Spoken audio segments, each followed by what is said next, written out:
Hello there, and welcome to Pink Milk, your Star Wars podcast for us superfans. And those of us who are forced to listen to them. Today is someday, and someday we are shooting PooDoo. PooDoo! That's right, folks. It's time to drink up. Drink up.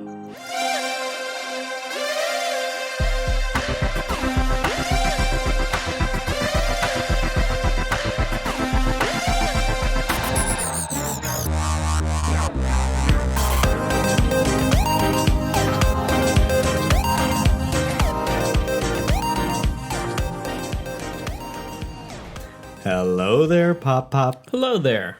Did you like my Salacious B. Crumb impression? I think it was fantastic. Do you know who Salacious B. Crumb is? Not a clue. You don't remember that Kowakian monkey lizard hanging out with Jabba the Hutt? Nope. Well, Should I? I think so. Okay. All right. Hello, everyone, and welcome to Pink Milk. I am your host, Brian. With me, as always, is my better half and your better host, Thomas. Hello, hello, hello. Thank you. How are you? I am fine. How are you doing? I'm well. Are you still, dancing around in your head and floating along to the amazingness that is Star Wars Visions? Of course, I haven't been able to sleep. I haven't been able to think of anything else. There's nothing else that has been important in my life in the last 10 days. Really? Uh-huh. I can't stop thinking about it myself. It's really fantastic. I know. Do I talk about it a lot? No. Okay. Of course. Oh. I thought you were serious for a second. Me too. That's all right. I did, I am very fortunate, and I got a little sneak peekity peek of a book. I know. Ronin. You're pretty excited about it. You've been reading it left and right. It's done. It's great. It's fantastic. In a few weeks, Emma Candone, the writer of said book. Boom. They're going to be here with us speaking soon, or with me, let's be honest. And I'm very excited. So just a little sneak peek of some of that. I haven't really posted anything because I've seen a lot of people posting the book, or people they like the cred of I got an advanced copy. I saw the show earlier.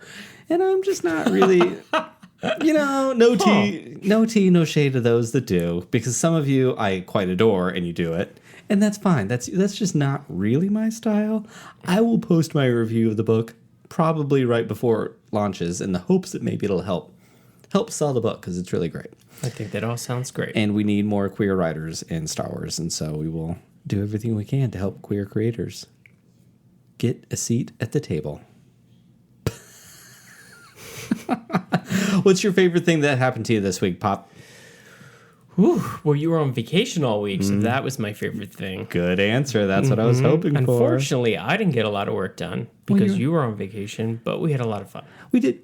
We were just talking about it. Tom and I took a nice little bath together. We were relaxing, listened to some chill music and bonding. And we realized that it has been easily 5 years since we've had, extended time, just the two of us hanging out. To just go out and go out to lunch and just do all go to IKEA. So, quick story. I was in IKEA once, and there was this very old queen who was acting as though IKEA was the creme de la creme. And he was so adorable. He had his little Newsies hat on. He had a jacket on and some slacks. He was probably, I'm going to put him in his 70s. And he little glasses, and he was on his cell phone. And because he was an older gentleman, he had to speak very loudly into the cell phone. And all I remember, and I immediately had to call Tom because I was dying inside and outside laughing with him, not at him, because I will say this, it was adorable. But here was this queen, and he was legit a queen, talking to someone, "Oh, Roger, I'm here at the IKEA shopping." It's all true, folks. He was still there when he was calling me. You wouldn't believe it. I just heard. It's hilarious. I think this might be 10 years ago, and I'm still dying over Roger. So, Thomas, here at Pink Milk, in the next few minutes, we're going to be speaking with one of my favorite podcasters and YouTubers, Chris Ryons. Some of you may know him as Lando Calrissian, married to the 7-foot-tall Jawa Irene from the Banthaverse. What do you think, Thomas? I think it sounds great. Let's drink up. Let's get on to this fabulous interview.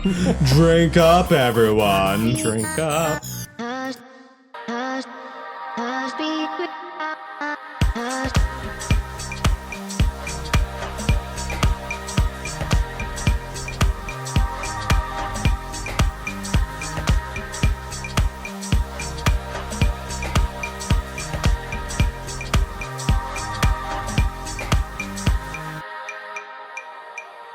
Hello there, everyone, and welcome back with our friend Chris Ryons from Broaxium, aka the better Donald Glover Lando, as we were just talking about. How are you, my friend? Doing good, Brian. Thanks for having me, man. You're welcome. Thank you for coming. We've been chit-chatting about this for what feels like 5 years. Probably not really 5 years, probably 5 months, but whatever. We're here now, and I'm very excited. So thank you for dealing with me and my and all of those things. How are you on this fine Sunday morning at the time of this recording? I'm doing great. A little toothache, but I'm handling well. There we go. I thank you for being here, and yeah, no problem. You can always take that tooth if it needs to come out, and now we can put it on the bottom of a lightsaber, like the Rancor tooth thing, right? Yeah. Turn it into something badass. Yeah. Aren't those? Wait, you're the comic person. Wasn't that idea from a comic in Night Sisters or something? Do you know? What, using a Rancor tooth? Yeah, I think so. Oh man, I'd have to. Okay, I feel like it's the ladies on the Rancors, right? Maybe, I don't know. Yeah, I think so. Oh, was that High Republic Adventures? No. Maybe. Oh man. Uh-oh. I did this.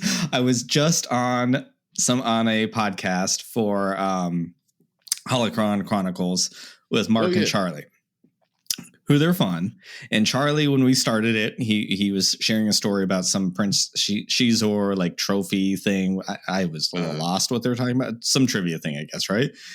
Yeah. So I made a joke about, well, I'm smelling something, and if y'all ask me to do anything, like, I think I'm probably going to do it. And I got the look you're giving me right now. Like, does no one remember Prince Shizor and his pheromones? Yes. Yeah. I was like, I started the podcast with a really bad joke that didn't land. And 2 times in a row, it's time to leave the joke behind, Brian. It's time to leave the joke behind. All right. Chris. Yeah. Who are you? Who is Chris Ryons? Who's the man behind the cape, behind the stash that usually stays on but sometimes falls off too? That stash is the MVP. I've got spirit gum to put that thing on, but we, like my roommate and I, like, because we're both filmmakers, so we have all these, like, the makeup and all that kind of stuff. Okay. So we when we put it on, the first time I did it, I forgot to shave, and then I had to just shave my mustache afterwards because all that stuff was just in the mustache. But I make sure that it's secure for a little bit of the mustache, and I make sure that it's still coming off or whatnot, because that's just part of the character now. It's just always having to fix the mustache. But yes, it's so funny. It's so funny. We just had Matt and Sean on the live stream, this very last live stream. So if you are listening to this, make sure you listen to that.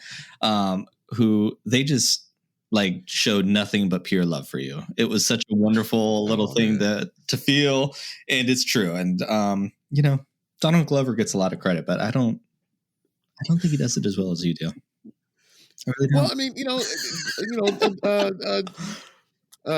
Troy does his own. I call Troy from Community, but he does his own, version of Lando. Yeah, and and like his voice and mine is like it's almost the same. So I was like that's not really doing an impression if I do Donald Glover's Lando. But doing Billy D, that takes a little effort. And I've always been, and I'm not one to pat myself on the back or anything like that. But I've always been good doing some voices and whatnot. Mhm. Just throughout my life, I've always been a performer and actor, that sort of thing. So, I started doing Lando's voice. That cape is my boss's cape. Because he did he did the Lando cosplay. I'm like, yo, Daryl, let me borrow that real quick. So we're at the shop and I put it on, and then I got on my did a little promotion for Broaxium on my phone, and that was my first time ever doing a Lando voice, and I was like, people are like, oh, you sound just like him. I'm like, really? I just So now, like, I've done stuff with Star Wars audio comics for their. They did a production of Charles Soule's Lando comic run, so I did the voice, for that. A couple other projects with them, and of course, doing Lando for Blue Bantha Milk is have to put it out there. So I've like tried to work on the voice, so I make sure that I'm capturing Billy D as best I can, and hopefully, if he ever sees it, he doesn't like, who's this idiot? No, he's gonna be. That's a much younger and more handsome looking me. This is. Here we go. I think that's so awesome. Like I get so nervous. I'm always so envious of people who can like go and do that. It's such a brave thing to put yourself out there like that.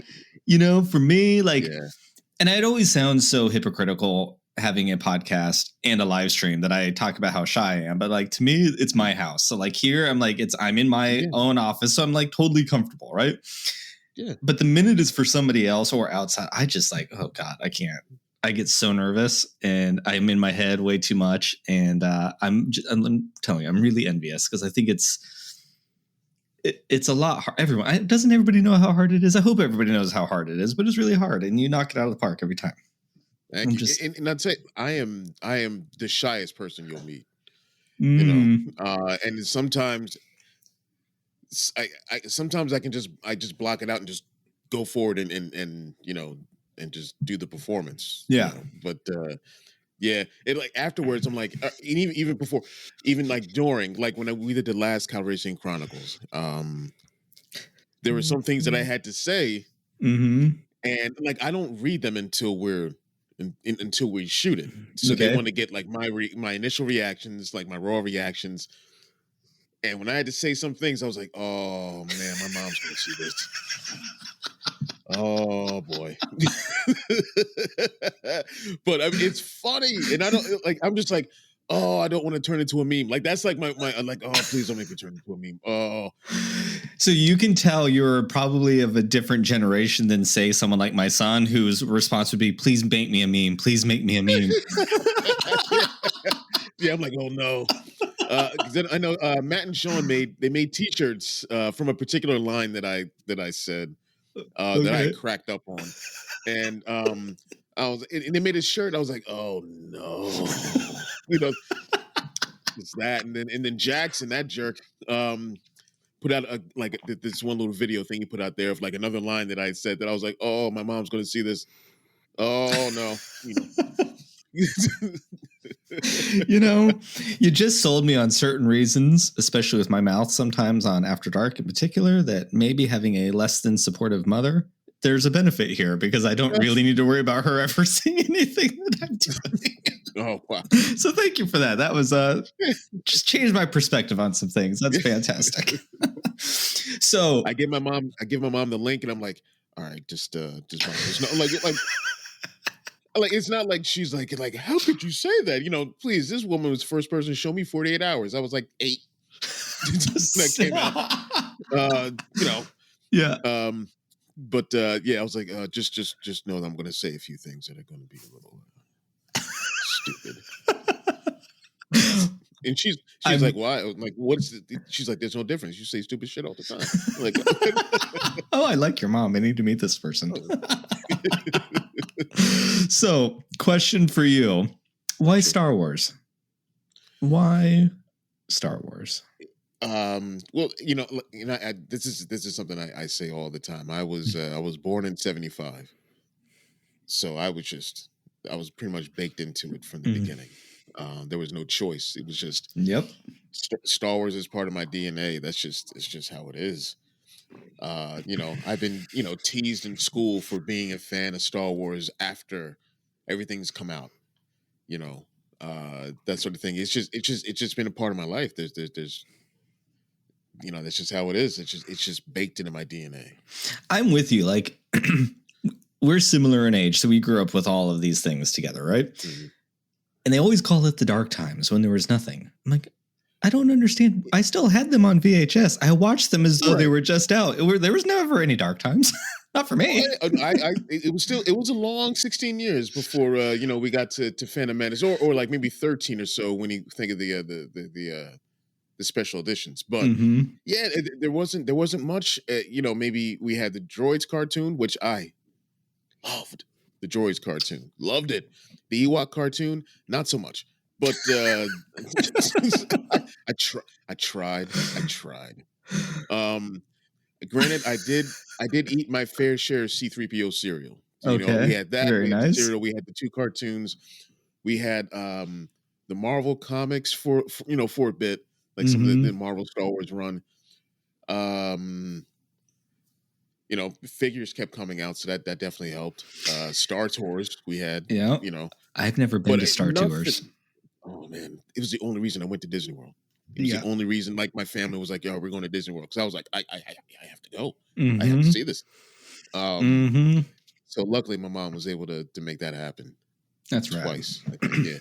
I spent so much. I went to Star Tours, and I had like a set amount of money for the week. I spent it all on the first day we went to Star Tours. I spent it all in that.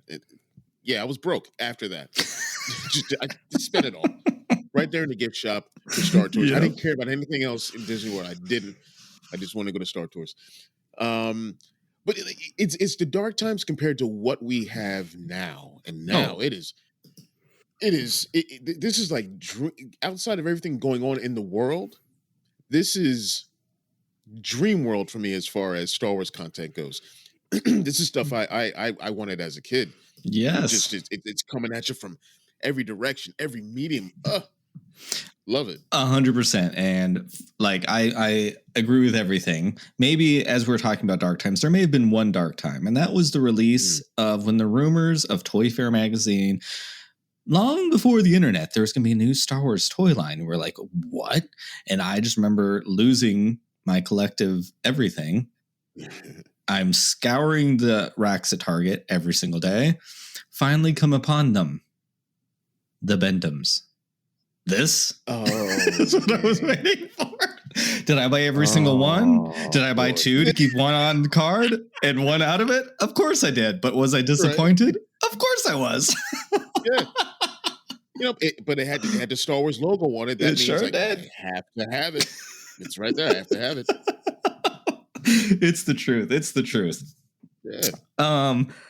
Yeah, but like right now, Star Wars Visions has pumped me with so much joy for Star Wars. Like, I mean, I love all of it. I always have. But there's something about Visions that I love so much. And I am really I'm grateful for the first time that George isn't a part of Star Wars, because I know George loves all of these things, but I don't think this would have happened if he was still a part of it. And I feel kind of guilty for saying that because, he's the maker and he's wonderful and perfect, but it's so good. Like, it is. Yeah. I think it's my favorite Star Wars to come out since the prequels. Like, I love it. It's the creative freedom that these animation studios had, to do this has been amazing. I would have loved to have had maybe a couple of non-Jedi lightsaber stories, but maybe if they do a second run, of these, we'll get that. But I was blown away by every single one of them. Each one had something, uniquely different in each one. So none of them felt, like it was a run of the mill anime or anything like that. It was I loved it. The twins probably sticks out the most for me. Okay. As a story that if they ever were to do a Star Wars multiverse, that is a world that I want to see fleshed out big time. It felt very 80s cartoons. Yes, very much. Very much. I was still, as I watched it, I was like, how are they breathing in space? And I'm like, stop, just watch it in the chair. And but the droid needed the helmet. The droid right, the fishbowl. The droid wasn't born on the dark side. Those two were, so they can breathe in space. I think that's how that goes. I think them's are the rules. So good, so good. So you are also, and you mentioned the Marvel comics from the 80s. And I am looking at a wall full of comics behind you now, just like I do every week when you are on YouTube. Oh, yeah. What is it about comics in general, and then more specifically, comics in Star Wars? Like, what is it that's feeding you that you invest that much in, like, time into it? It's these stories. Like I've said it before, and it's sort of a hot take, and some people look at me funny when I say it, but sometimes these stories are better than the movies that we've gotten. Original trilogy included. It's just it's also there's a little bit more of that creative freedom, with using different characters and having them interact with these legendary characters that we already know. That helps to acclimate any of that new stuff that we've been getting over the past few years into what we already know, and it makes it natural. And so these comics, they've been great. They've been great. They're able to really dig into the psyche of the characters more. We get to see more of this universe fleshed out. Like in the last issue that came out this past week, Star Wars number 17 from Charles Soule. It was probably the best character driven issue I've read for Star Wars in period. And Soule just said that he responded to a tweet that I put out, and said that the next few issues are going to be very much like that, and I think that's great. So many different storytelling ideas and art styles and visions of what Star Wars is. Dr. Aphra, for one thing, it has been an amazing story that takes it's like an amoral Indiana Jones in the Star Wars universe, and you get to see like the archaeological side of things, and lesser known history or unknown histories that that we've never known about Star Wars, and it just makes everything bigger than just lightsabers, Star Destroyers, Stormtroopers, Darth Vader, blah blah blah blah blah. Just the stuff we already know. I just love that we get to see more of it, just more of this universe fleshed out, and it just makes for more stories out there. I think it's I love it. Like, I keep up to date with Broaxium in your one shots, your videos, quick shots, dude. Quick shots. Because like I'm a really big comic fan, and for some reason I've never married those two worlds. I've read a few Star Wars comics here or there, and I love listening to you explain all that because I always get so stoked on it.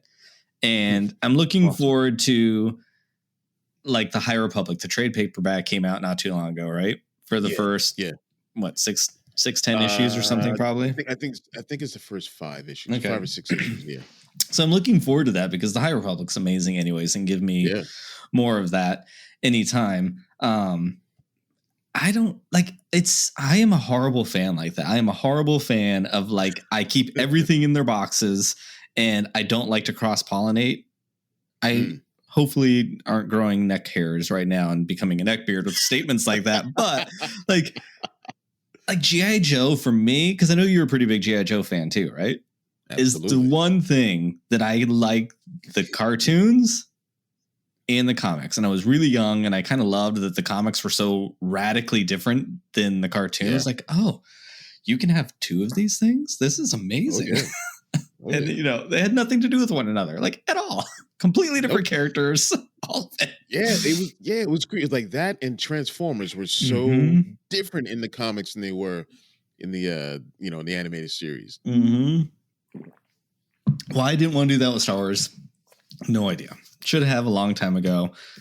Should do it now, but I'm not. I don't know why.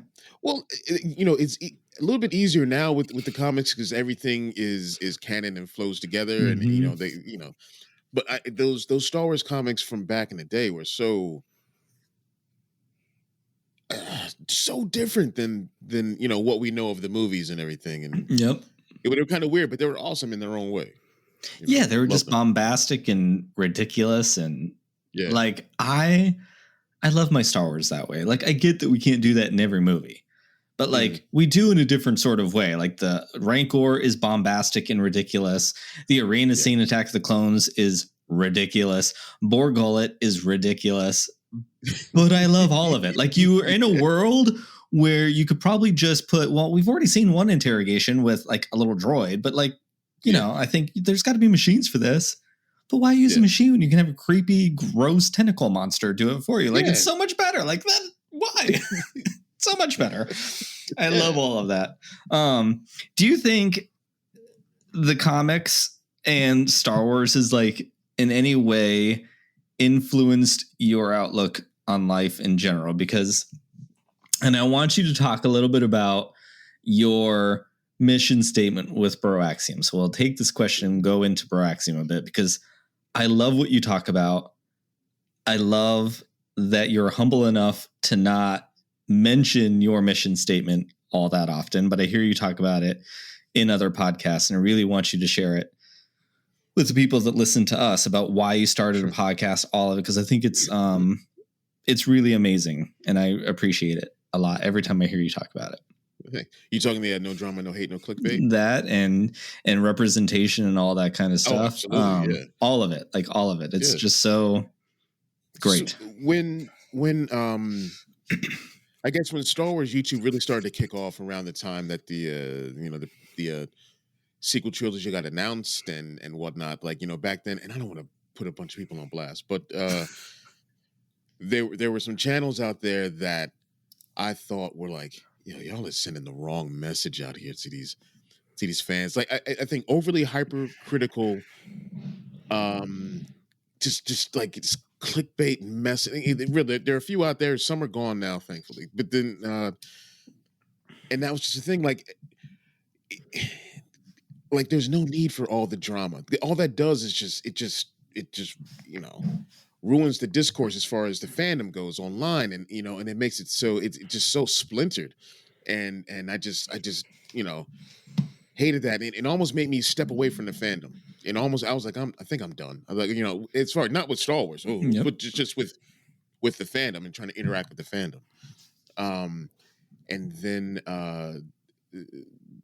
I met I stumbled upon a group called the Alliance of Star Wars Fanatics. And this was like a fully positive Star Wars group, absolutely, and still is. And I was like, okay, I think I'm back. I think I'm back with this. And there was one YouTube channel out there, well, two, because Star Wars Explained, Alex and Molly, I love those guys, and they do a fantastic job. Mm-hmm. There was another Star Wars, there was another YouTube channel that talked about Star Wars stuff, but it was Star Wars stuff that I wanted to see, because when the sequels first came out, everyone talked about Rey and how fantastic her story is and how mysterious the character is and all the potential. And I'm like, what about Finn? No one talks about Finn. It's just like, oh, he's a janitor. He's nothing. I'm like, that character is so important. That is a stormtrooper. We finally get it. At the first time live action, we have a stormtrooper taking that helmet off. That isn't Han or Luke, in disguise. Mm-hmm. And this character defected, broke his indoctrination, and left the First Order. And that's another character who's how was he able to do that? Is he Force sensitive? Which we find out, they sparsely went over that. But is he Force sensitive? Who are his parents? Like, where was he taken from? These are the same questions people ask about Rey, but they don't ask about Finn. And my man Prince Bell over at Urban Acolyte, he was the only person who was doing any Finn videos and all that kind of stuff back then. That helped keep me in the fandom, because I just felt like, he even said the name Collider and all them were just talking about, all they talked about was Rey, this, Rey that. Oh, she's fantastic to me. And it just, like, oh, well, Finn, he got, slicing his back by Kylo Ren. Who cares? Who cares about him? He's a janitor. that really that really pissed me off, because that seemed to be like the the running thing as far as Finn goes with like a lot of these channels back then. And Prince was the only one who was talking about Finn, and I just feel like we're not represented enough out there. Finn, I'm sorry, and Prince was doing the work and keeping Finn in people's minds. And I was like, that's what I'm talking about, because I like, we finally get a main character in a main black character in Star Wars, not a secondary or tertiary character like Lando or Mace or anything like that. And I still feel like he wasn't. He got done a little dirty. Finn got done a little dirty in that trilogy. Like, I was hoping for so much more for him. Like, I still wanted some Starbro adventures with him and Poe. Like, liberating a bunch of stormtroopers from the First Order to help out the Resistance. That would have been great. But they focused on Rey, which is it's fine. She's a fantastic character. I don't hate the character at all. It's just Finn is just as important and just as intriguing of a character, compelling of a character, that I thought he deserves some shine. So hopefully they'll learn. They'll learn from this going forward, and maybe give him a Disney Plus series or something. Yep. I'm with you. I found him personally after The Force Awakens to be the more interesting character for me for every single one of those reasons you just laid out. And I agree with you, because of the way he was done later, it's more difficult to have bigger conversations because there isn't as much to pull from anymore. And it's really unfortunate, like it's really unfortunate. And, I know we focus a lot more on our channel about Finn Poe and that horrible mess of introducing a homophobic character just to guarantee they're not together, even though like it is so odd. Like, there could have been so many interesting things to talk about. And both Finn and Poe unfortunately got pushed to the sides and didn't really get a lot. And then when they were given certain things, you're like, really, that's where you decided to go with it? We all know Finn was Force sensitive. But the way it was written in the story could have been, but I also really like you, Rey. Like, they couldn't have just given him his moment. It still had to be centered on her somehow. And it was really frustrating. That is just beyond frustrating. And it's one of the things that, like, I appreciate with you, because with no drama, no hate, no clickbait, none of you are afraid to say what problems are either. We get this idea when we celebrate positivity in fandom, and then unfortunately there's another side of Star Wars Twitter sometimes that then comes at you of being toxically positive, which I'm still gonna wrap my head around that one. I mean, like, I kind of think I know what they're trying to do. They just need to rebrand it, because it's not a good look to say that to someone. It's just not a good look. So rebrand it, and also realize that just because you have a Star Wars Twitter or a YouTube channel or a podcast, you don't have to point out every single thing. If that's what you want to do on yours, hey, good for you. I think that's fantastic. But if you just want to focus on the escapism part of it, I think that's totally fine too. I don't think anyone has the right to put a moral obligation on somebody else. I really just don't. Now, maybe when you start getting massive followings, I can understand different pressure there, but at the same time, I'm not a big fan of people telling people how to run their shows. Just don't listen. But I appreciate that you bring these things up, and we can talk about it and still love Star Wars. It doesn't have to be because X character wasn't treated well. This didn't happen the right way. This is how I would have liked to have seen it. Doesn't take down all of Star Wars, because overall, the message of Star Wars, for me at least, outweighs everything else. And the message of Star Wars, and I guess I should say my idea of what it's trying to do, it will get there eventually. Do I wish it got there quicker? Of course I do. We all do. But I know it's going to get there. I have hope. I have faith, that it's going to get there. And I think for me, things like Visions are a really good step in that right direction for that. I think I love hearing the conversations of John Boyega coming back for a Disney Plus series, because it just needs to happen. I mean, there's so much interesting things. That really needs to happen. It does. And I really want a Rose and Jana Disney Plus show, because not that they did anything together in the movie, but those two on their marketing campaigns together were like the greatest little duo ever in the entire world. And I just need that on screen because how great would it be? That's like Rise of Skywalker. Like, it may have, ended the Skywalker saga, but there are so many things in there that I'm like, as I was watching for the first time, we're all like Dan and I and a bunch of our friends from the Alliance of Star Wars Fanatics. We're all together watching this in Boston, and I'm like, oh, there's a comic book series. I can see that happening. I can see that being a thing. Okay, like, because you have Lando and Jannah. They had they're talking like trying to find her origins. And Lando's trying to find his daughter, which is something they didn't mention in the movie at all, but that's something from the from I think he was in the adaptation. I think it was in the book. Yeah.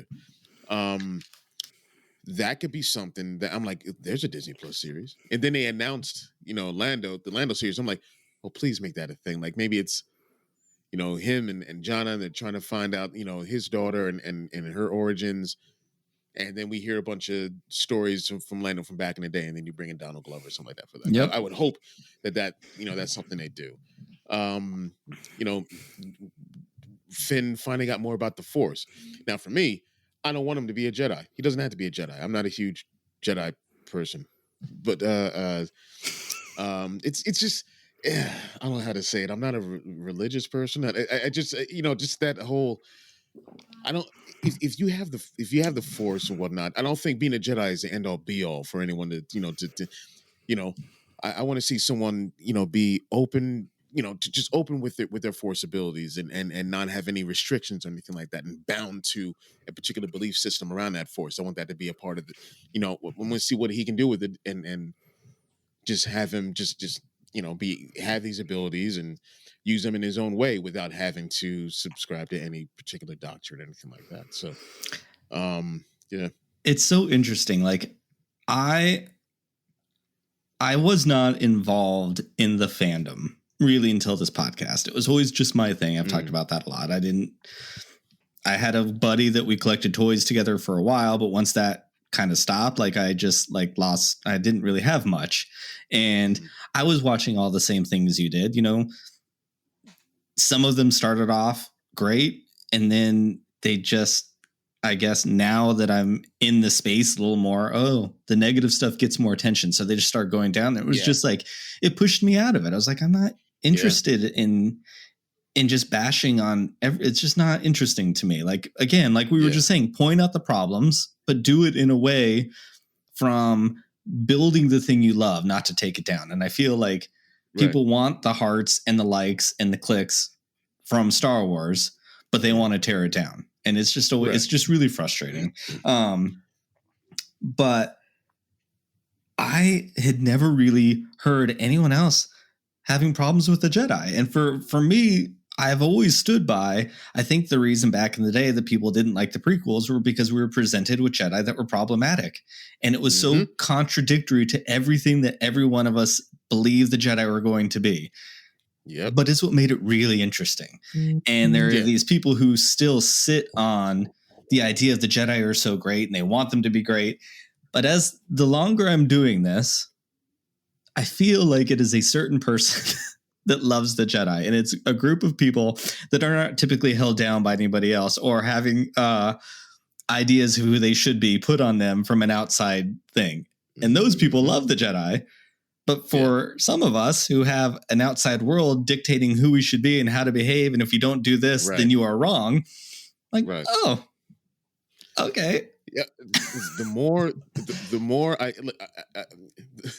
more I see things from the Sith point of view, I'm like, oh wow, yeah, like I don't even think I'm pretty sure like Palpatine would have converted me like that, like he'd have been like he would have had me, but well, let's not go to that far. We don't need to go all the way over there. I just remember like after watching Phantom Menace and seeing how they treated Anakin, and maybe even into the Attack of the Clones with how. Was it how Mace looked at Anakin? Or I was like, just the way that they are. I'm like, you guys kind of had it coming. Like I said, I'm like, yeah, your downfall and what happened. Yeah, you had that coming.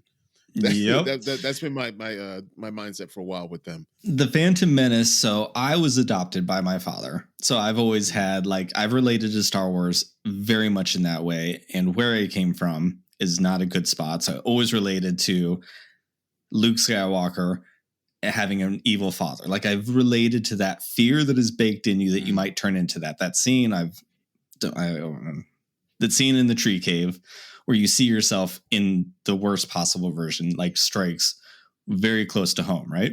And then the prequels came out, and Phantom Menace came out in 1999, right? Yep. Mm-hmm. And so I was 20, and I was just really starting to deal with being a little gay guy and figuring all that out. And the way that Anakin was treated for missing the people that he lost. I had already lost a bunch of people. And then for people telling me that it was because I was wrong or it was my fault that everyone was leaving, I related so much to the Jedi, focusing all of that on Anakin was Anakin's fault for all of these things. Yeah. And it was just nine. I mean, I had to go through it too. I was like, Yoda is messed up. And I who doesn't love Yoda? But I'm like, oh, this dude's messed up. And it's never really gone away until Ahsoka. And Ahsoka starts to bring it all back. And that episode with the Martez sisters is so incredibly good. Oh, and those two characters taught Ahsoka in a handful of days every lesson that she didn't learn from the Jedi in her whole probably close to 15 years being with them. Her whole growing up changed on a dime because she was left broken and wandering alone, and then comes in two people who show her another way. And I'm with you. I am I'm not a fan of the Jedi. I understand take off living in Star Wars land. We can't lose the Jedi. That is way too marketable. Everyone knows when Rise of Skywalker, we're going to lose it and they're all going to be called Skywalkers. No, they're not. They're going to be called the Jedi because that's what the entire world knows. So let's redefine what the Jedi can be. Yeah, I was hoping with Rise of Skywalker, I'm like, oh, okay, so Rey is going to, make her own sect of Jedi, of Force users and call them Skywalkers. I was like, good, get rid of the Jedi. They had the time, they messed up, So that's what I was hoping for. The Night Sisters. That's the Night Sisters for me. When I saw Mother Talzin, and I'm a hippy dippy myself. I oftentimes joke around. Also kind of serious that thank God I'm gay because I'm also a little bit vain and I am that stereotypical gay who's got to kind of look cute. And if I wasn't, I could be the hippie with the really long hair and no shade on those people either. But I would be rocking the patchouli. I would be unshaved. I could go days without bathing, all of those things. And my Birkenstocks, I could totally easily be me if I was straight. Straight up. But when I met the Night Sisters and they're using nature and connecting with the planet all around them, and that's how they interpret the Force, I was like, holy cow, I just found my Force people. That is how I would interpret it. And that's probably how I interpret it in my life because it is very much, to me, the Force is a very real thing, and that's how I look at spirituality through that lens. I really Star Wars has done that for me, and it's great. It's wonderful and beautiful. That's why I loved Rian Johnson's interpretation of the Force when he, through Last Jedi, when he's I'm paraphrasing, but he's like, the Jedi don't have a copyright on the Force. They are not the end all be all. To say that is that is arrogant to say that that they have this. This cornerstone on the Force and everything, and they don't. And I love that. I love that. That's why I'm all about seeing, give me Force users that aren't bound to any religion or thought process or anything like that, and they're just using the Force, like Broom Kid. You just let me grab that real quick, and just do some sweeping. Give me that. That was such a freeing. I loved that moment. Because it was such a true life childlike thing. I have these abilities. No one's told me what to do with them. So I'm going to grab the broom. I'm going to grab my Legos. I'm just do whatever because I don't have to move. And it was wow. Right. Oh, that's amazing. Yeah, it was great. It was great. Yeah. Let me ask a question. Since we've been dancing around the Rise of Skywalker a little bit, I am not the biggest fan of the movie. I really want to. I've heard. I love what it, so many parts of it, right? But I was trying to watch it again the other day, and I was watching some YouTube videos like that came out right when it came out, before we all decided to, like, as I'm here dogging and saying to start dogging on it to get clicks or whatever, right?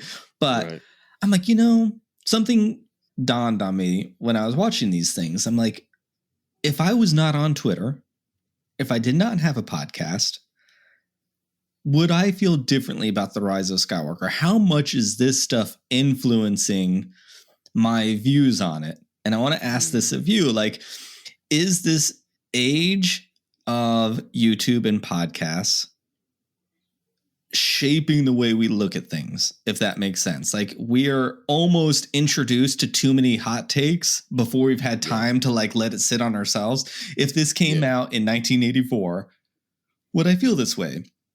Because it's really over the top and bombastic. To circle back to what we were talking about at the beginning, when we first started, it's one of the things we're into, the craziness. And this is really crazy. So,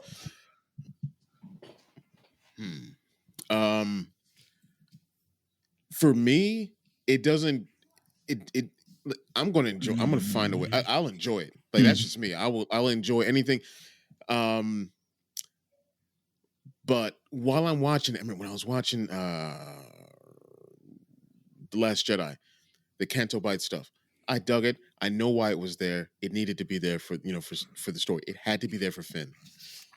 While I'm watching that scene, and then riding on the what are they called? Oh, the Fathers.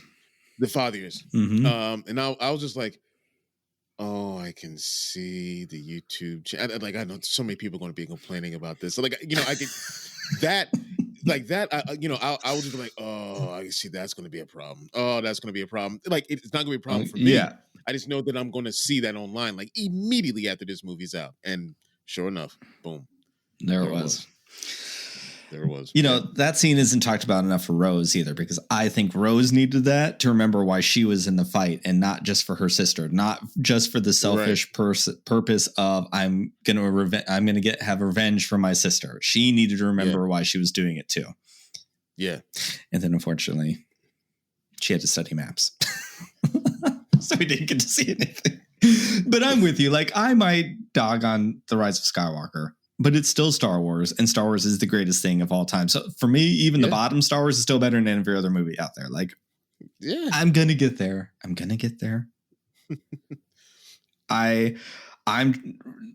Anyways, it is what it is. I'm going to get there. Because I love The Last Jedi. I think The Last Jedi was great. I love The Force Awakens. They were both really, really great. And I don't know.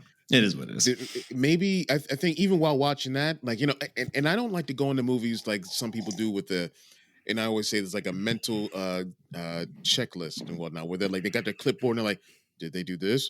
Did they do that? What about this? While you're watching, I can't do that. Like, I need to zone in and just watch it for what it is. And then maybe I'll do a little clipboard thing afterwards. I do think that in Rise of Skywalker, they tried to please as many people as possible. The Finn stuff I was happy with, but I was like, yeah, y'all trying to play catch up right now with that, because y'all know you made a mistake, as far as Finn goes. They still, to me, didn't handle that. I don't like bashing on it, but still with the whole, oh, Ray, I have to tell you something, and then it never happens, and it's never said, and it's never addressed outside of him having to say that, and then him feeling when she died, and that sort of thing. I'm like, that's not enough. You like in Force Awakens, I'm like, the same thing happened. He felt the calamity in Hazian Prime before anyone else. I was in the theater like, oh, I knew it. And then nothing came of it. Yeah. I think that if we get 10, 11, 12, which I feel like we do, because I feel like there is way too much left unsaid in The Rise of Skywalker, that they know they're going to give us 10, 11, 12. And then maybe we'll feel differently. But to say that it's done on all those, I don't know. That's I mean, Skywalker stuff, yeah. Like you know, I don't know if they're going to do any more of the episodes if the Skywalker thing is done. But you know, since the whole Disney Plus thing and all these series, and where you could deep dive into all these different aspects of the universe, I'm like, maybe I don't even need the movies anymore, because you know you can't focus enough on things, and then people are going to get pissed off when some things aren't addressed the way they should be. But in a show, you can address all that stuff. You know, you have like 40 minutes of 8 episodes or 10 episodes to really, you know, deep dive into that stuff. I mean, I'm with you. I think like The Mandalorian is really way better than I thought it was ever going to be. Absolutely. But it's so good. Like it's really, really, really great. And then, like I said, I think Visions is firing on all cylinders. I think, I feel like they've got it now. I feel like they learned a lot with the sequel trilogy, which still, again, it's great. I love it. I love all those characters are so good. Like Kylo Ren is amazing. Finn is amazing. Rose, amazing. Rey's great. I feel like if anything, Rey's the one who had her story done. I'm like, I'm good. I loved that character, but you got your story. I want to see some of these other people that didn't get theirs. And if you can come back in at some point, fantastic. But she got her story. Ben got his story. Like, let me have these other stories that people didn't get. I'm with you. And I think Disney Plus is where to go with that for sure. Where do you see the future of Star Wars going, and what do you want it to be? Disney Plus? Yeah, you know what? I'm fine with shows. I'm fine with the you know, the weekly shows, or give it to me all at once. I don't care. Just give it to me. But yeah, you know, I mean, give the movie every once in a while. And I'll tell you this, even actually, you can give me a theatrical release every week, and I'm good. To tell you the truth, as long as it's a cool Star Wars story, I'm down. The future of Star Wars. My whole thing is like, I have no set agenda outside of give Finn some more shine. That's like that. That's you know, and you know, some maybe, you know, a black main character, black male, black female character. That's just things that I've been wanting to see. You know, as a, you know, since I was a kid, playing with my action figures and making Lando the you know, the top guy. Yep. But I just keep making, you know, as long as they keep making, you know, just fantastic content, you know, for Star Wars, man, I'm good. I'm good. There's really no set thing for me that I you know, outside of what I just said. You know, there's nothing else that I'm really looking for. I just want some Star Wars. I just want some good Star Wars. Yep. You know, I think this breaky break is going to do it very, very well. Like, I think I remember when this was all announced, we're like, oh my God, we're gonna get like 2 or 3 Star Wars movies a year. This is gonna be so fantastic. I'm like, I want to say that I want it, but I also like, for me, like, my one qualm with Visions is that we got all of them at one time. And and it's very selfish. Like, I recognize this, and they're not making Star Wars for me, but I need to gestate on it for a while. Like, I feel like the Last Jedi, I didn't even understand all of it yet. Like, it wasn't like a part of me yet. And then I got The Rise of Skywalker. And so it was like, I was really jolted, and The Rise of Skywalker is full of jolts, which is probably going to be really great. Cause I love Return of the Jedi and I love Attack of the Clones. They're my favorite Star Wars movies. And those are both the ones that are kind of the most all over the place, and lots of different stories going on in one thing, which is what The Rise of Skywalker is. So maybe one day, wouldn't that be crazy if it becomes one of my favorite movies? It'll happen. Yeah, just gotta let it. Yeah, just let it ride the wave. You'll see that. But I think that's what I'm loving about, like, The Mandalorian in particular. And I can't wait for all these other Disney Plus stories to come out. Like, I can't wait. It's what I loved about the Clone Wars, is they give you enough to start to munch on. And like, Din Djarin has become one of my favorite characters of all time. And I think it's because you got these little moments with him, right? And you're like, who is this guy? Who is this guy? And you get a little more every week, and you get a little more every week. And then by the time a season's over, I've had time to ponder all of the little moments. And now I can reflect on the big moment. And then I can take that big moment into the next season. And then, honestly, thank God there's a long break before season 3 of Mando, because we've got a lot to ponder. Like I gotta selfishly start to like Luke Skywalker again, because still mad at my boy for taking that little baby away from his daddy. But that's what the breaks in between the movies always did. You know what I mean? Mm-hmm. It gave you time to really know those movies and know those characters, and then go, okay, I got it now. Yeah. I think I'm ready for another one. Absolutely. You know? I remember Favreau and Filoni said at the beginning, I think before season 1 came out, that this is going to be like a Game of Thrones kind of series for Mandalorian. And first 2 seasons have not been at all.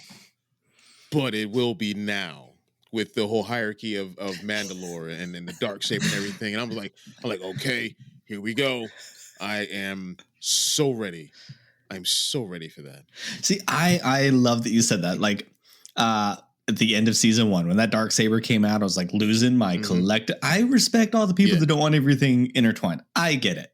I tend to want it all, like in some way, like get it connected. It's a soap opera. That's what they all do. Like the evil twin brother comes out of nowhere 10 years later, and you're like, oh.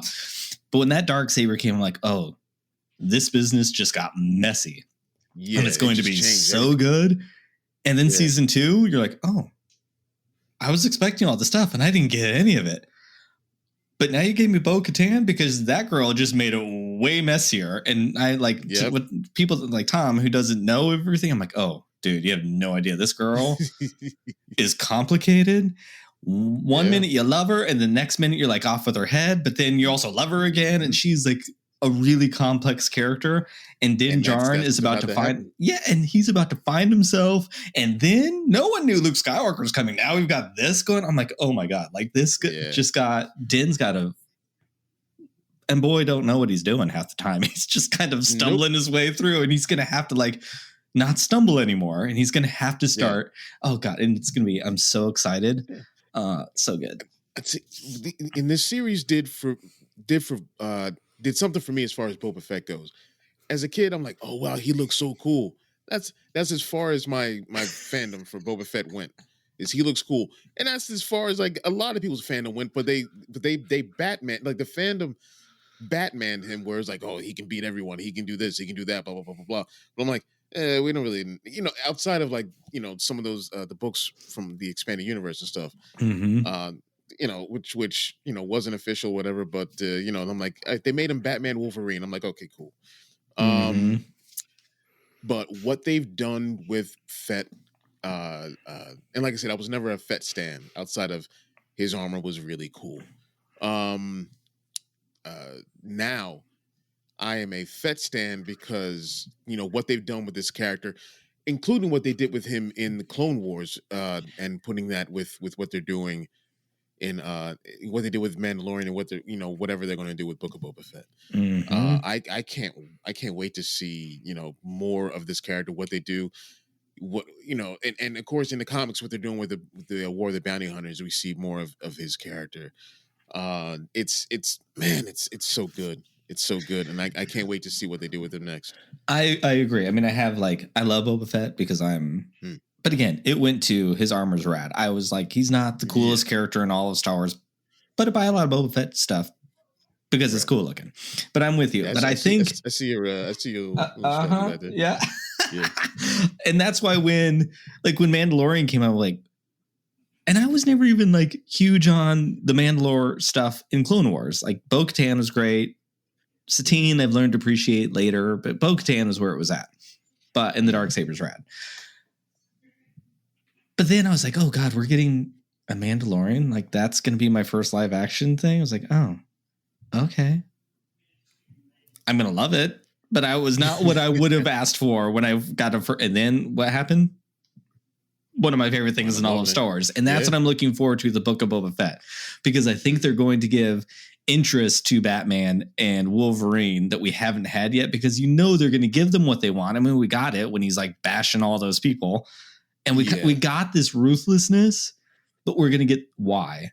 Just even the one mention of him in Bad Batch and connecting him to Omega was like amazing. And to realize that like, there was more to this plan possibly than just Jango Fett wanting a son to raise on his own. Like it's so cool. So give me the ruthlessness, because it's going to be fun action to watch, but then give me that, I'm like, oh, I love it. I love it. And the one thing, if we can go back on the canon for a second, and I know some people are like, oh, I hate that word, and canon isn't important. I'm like I get that, but like to me, it very much is, and I love canon. Like I just give me Star Wars, and I'm good with it. But I very much love canon because just thinking how other characters interact with characters that we know, like take Din interacting with Ahsoka, and I'm like,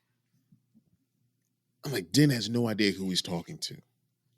This person fought in the Clone Wars. This person fought Maul, fought Vader. This person, did so much, during the Clone Wars and post and everything. And like, it's just so cool that there's a character with that much history talking to this new character, and it helps to really round things out. And I know for people who may not know who she is, they're like, oh, she's a cool character. But I'm like, now go back and see what she's done. It brings so much more impact to everything that she's doing and why she is the way she is in Mandalorian. Oh, man. Yeah, I mean, I don't know. I literally has never dawned on me until you just said this thing just now. And it's really obvious, and it should have. But like, Ahsoka, Luke Skywalker, and Din Djarin are my favorite characters. They are my holy trinity. Like I feel very strong feelings for all of these. I'm like, holy crap, they were in one season together. Never even put that together until just now. I was like, and they're all going to collide. There's no way these three people are not going to collide in some sort of way. And I'm like, like that Ahsoka episode was so good. Like Din, like you said, he has no idea who she's speaking to. She's the reason, one, Mandalore was free and you had people raising you. Otherwise, it would not have been there. Right. She is the reason that Grogu, your son, made it out alive. We don't know that technically, but like, let's be like, she's part of all this revolutionary stuff. The whole reason the galaxy is free, she helped build your rebellion that ended that business. Like, she is so everything you have, Din, is because of her. In some way, shape, or form, she was part of that freedom fighter that gave you the life ahead of you. And they're so good to not even give you that. Like, they did not give you that.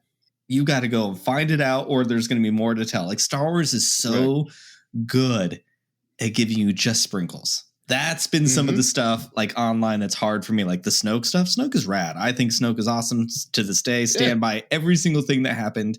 No, he was not killed too quickly, because all of us jumped up for joy when that dude was chopped in half. So Rian Johnson nailed it out of the park to create this villain you hated in like 2 minutes. You're like, this dude's got to go. But when people put on like who's Snoke and why is it this? I'm like, he's never been on any of the posters. He is not the be all end all. And so I'm like, people put so much stock into that character, and I like the character and all that stuff. It's just that, like when Ben killed him, I was in the theater like, ha ha ha. Literally, I was just like it just showed like how important and not important almost he was. Like, he was expendable, but people put such stock into him because like, oh, he's mysterious, we don't know who he is. I'm like he's no one. It's Kylo Ren who is the focal evil, the evil focal point and whatnot, or misunderstood focal point. And then the fact that in The Rise of Skywalker we get that weird out of nowhere line of "I made Snoke."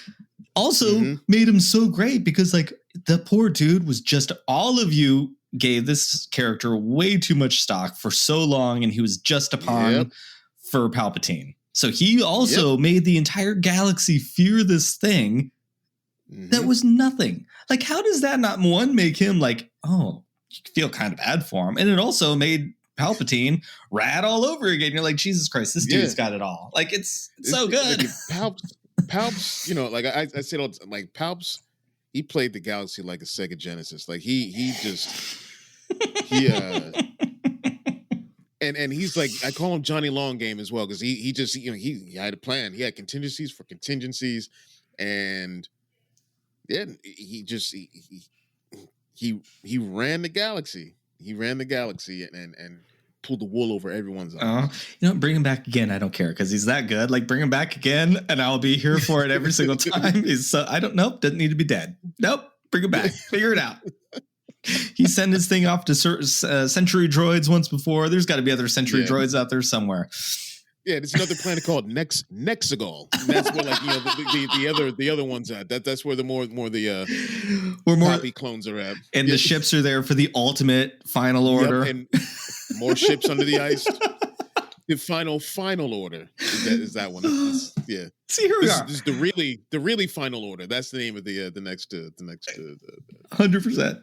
This is why I love Star Wars. See, The Rise of Skywalker is my least favorite, but I spend more time talking about how great it is than I ever really do how bad it is. I feel like, because then I get excited. I'm like, oh no, see, here it is. It's really great. It's all there. Why can't I find it all the time? Because it's great. And now I'm talking to you. You know what I'm going to do when this is done? Go watch me some Rise of Skywalker. That's what I'm going to do. And I'm going to go, oh my God, give me some growy hands with zombie palps and give it to me quickly. And Zori, I'm going to figure out a way. It's not your fault, girl. Not your fault you're stuck in there to break two boys who clearly love each other up. I'm going to figure out a way to like you again. No, thank you so much for this. This was really, really, really fantastic. I appreciate it. Where can people find you?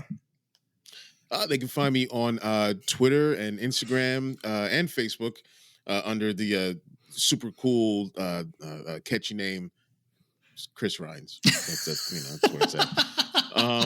And then of course you can find me on Broaxium under all those, Instagram and Facebook, YouTube, Twitter, and come check us out.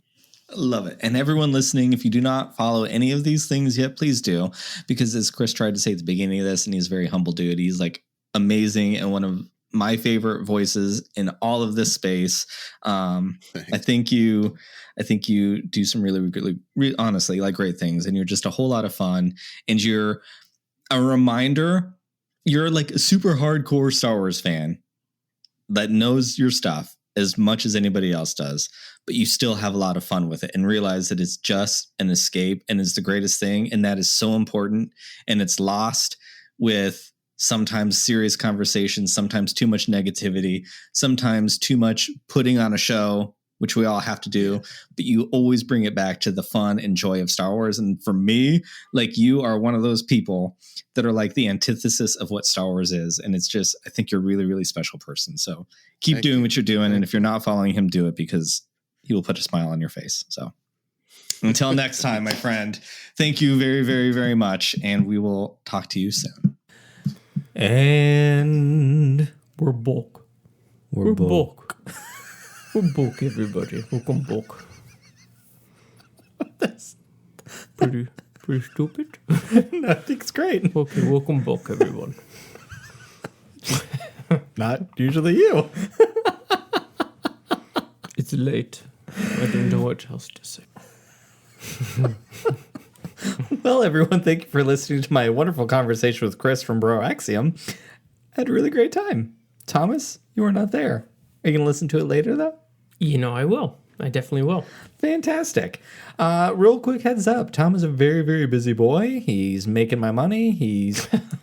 If you've been listening selling those homes. If you've listened for a long time, you know there's been a few episodes where I sometimes like to dress up like Demi Moore and roll around in money on the bed. So I have to send Tom out to make the money so he can throw it on the bed and I can roll around in it. And that's why I'm not here, because I'm so tired, because he makes me go out and work every day.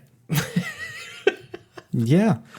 Again, if you've listened to this podcast for a long time, you'll know I worked real hard for this tungsten ring sitting on my finger. So oh my God. If you're interested in buying a house in Phoenix, Arizona, Give me a call. So real quick, side story. No, it's the end of the show, but whatevs. You don't have to listen if you want to, but you should. There are two moms on the boys' soccer team, right? Tom is connected. They've bonded. We're all just a bunch of gays on the soccer field. Anyways, you were not there on Thursday night's practice. No. I was. And forgive me, I don't remember their names, but... Well, we won't say them out loud anyway. Okay. The blonde was kind of making fun of her. Not making fun of. She has a temporary ring because she is still paying off her other wedding ring. They'll be done soon. She hasn't seen it, but she knows how much it costs. So in the meantime, she's stuck with a tungsten ring. And you're like, oh, that's all I got is a tungsten ring. I'm like, I said to her, I'm like, you mean tungsten? Oh, you did? Well, not necessarily that voice, but I was like, well, Tom and I like to say, we have tungsten rings, is what I told her. Because I'm like, that's what we have, and we love it. Also, we didn't know any better. We went in and we're like, that one looks real nice. Buy one. It's on sale? Even better. Buy one, get one half off. You know, if we were in a new relationship... You would never know. I don't even know what tungsten is. Oh, is it tungsten? Other than I the don't fact know. that you can't resize it, apparently. So It's too cheap to resize. Perfect. If there are any gay men listening that are not married yet, soon to be married, will be married at some point. Actually, I know a few of you are because I know your stories. get the tungsten. Get the tungsten that cannot be resized. Therefore, it's always motivation to never put on any additional weight. It doesn't scratch, You know, which is, important. I have maintained my twink status because of this year tungsten ring. I had an injury at one point in time, so for half a year I didn't even wear it. And that's how I learned that you can't resize it. So. And then Lady Gaga wrote a song about it called I'm a Free Woman! I'm a Free Woman! And that's what Tom did everywhere he went because he didn't have a ring on it, so he was pretending like he was free. That's exactly it, babe. You got me. You got me. Thank you very much for listening. The rest of this month, it's all guest spots. So you'll hear Tom at the beginning and the front. And so, we all want more Tom, but at least you get him a little bit, right? You get to be sandwiched by Tom. There you go. So You're welcome. I can tell you, being sandwiched by Tom is a really great place to be. Oh, it's time to wrap this up, babe. Take that out? No, keep it in. Like, for real? Yeah, keep it in. Look how I started. I'm delirious over Matt here. did tell me the other night on Blue Bantha Milk. I'm sorry. I keep saying it's almost over, and it really is almost over. But Matt on the last feel like it's going to end soon. the last podcast at the end of the stream, he told me, he said, Bryan, you have a knack for finding one thing just about every live stream that you keep going back to, and you somehow make it about sex every single time. I'm like, Welcome to my world. part of the magic that is me. And magical And is. if you enjoy this magic, make sure you follow us on Twitter and Instagram. Leave us a magical review on Apple Podcasts. That would be fantastic. If you are not a part of the YouTube community, if you're not a Steam Queen, if haven't spent any time in the Steam room, head on over to YouTube. Subscribe to the channel. Hit the bell notification. All the things you're supposed to do. Hit like buttons on everything you've listened to because we're trying to grow over there. Until next time, Thomas, are you ready? I'm ready. It's time to drink up. Drink up.